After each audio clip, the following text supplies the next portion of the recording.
요한복음에는요, 시대를 뛰어넘어 오늘날 우리에게까지 아주 깊은 울림을 주는 이야기가 하나 있습니다. 인간의 죄와 하느님의 자비가 정말 가장 극적으로 만나는 그 순간, 오늘 그 이야기 속으로 여러분과 함께 들어가 보려고 합니다. 이야기는 한 여인의 목숨이 그야말로 바람 앞에 등불 같은 상황에서 시작됩니다.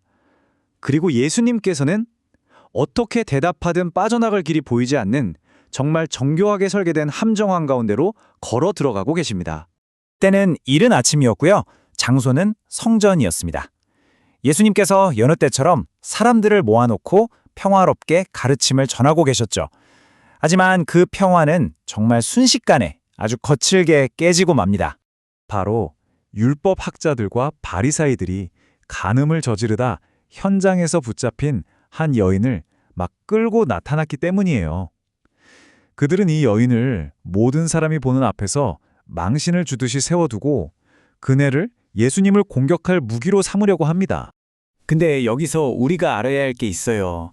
이 사람들의 진짜 목적은 이 여인에 대한 정의 구현, 이런 게 아니었습니다. 그들의 진짜 속셈은 예수님을 시험해서 고소할 거리를 잡아내는 것, 한마디로 예수님을 꼼짝 못하게 만들 함정이었던 거죠. 그들은 모세의 율법을 칼처럼 휘두르면서 예수님을 압박합니다. 스승님, 율법에 따르면 이런 여자는 돌로 쳐 죽이라고 되어 있습니다. 스승님 생각은 어떻습니까? 하고 묻죠. 이건 그냥 질문이 아니에요. 피할 수 없는 선택을 강요하는 겁니다. 자, 이 함정이 얼마나 교활하고 잔인하게 설계됐는지 한번 보세요.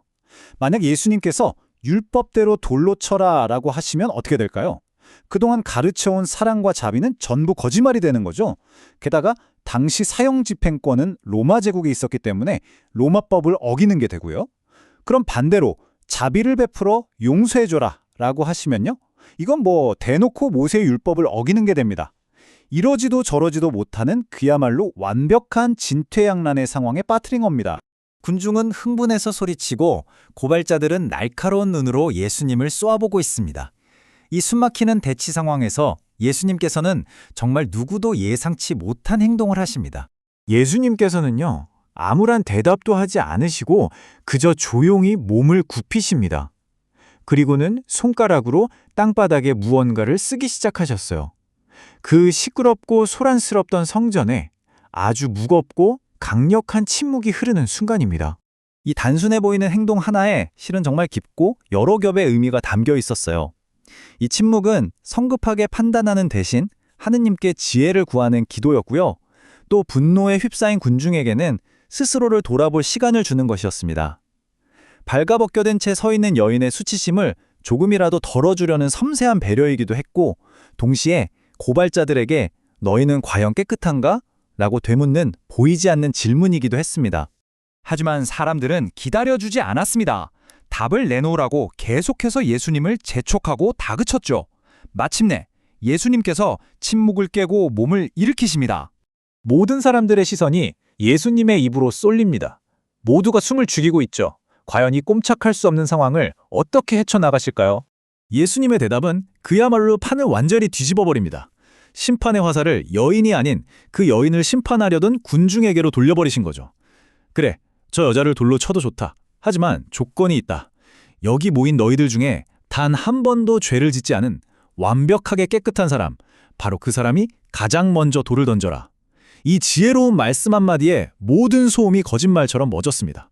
예수님의 이 한마디는 말이죠. 그 살기등등하던 군중의 분위기를 순식간에 완전히 바꿔놓았습니다. 정말 놀라운 연쇄 반응이 일어납니다. 예수님의 말씀을 들은 사람들은 저마다 자기 양심의 소리를 듣기 시작했어요.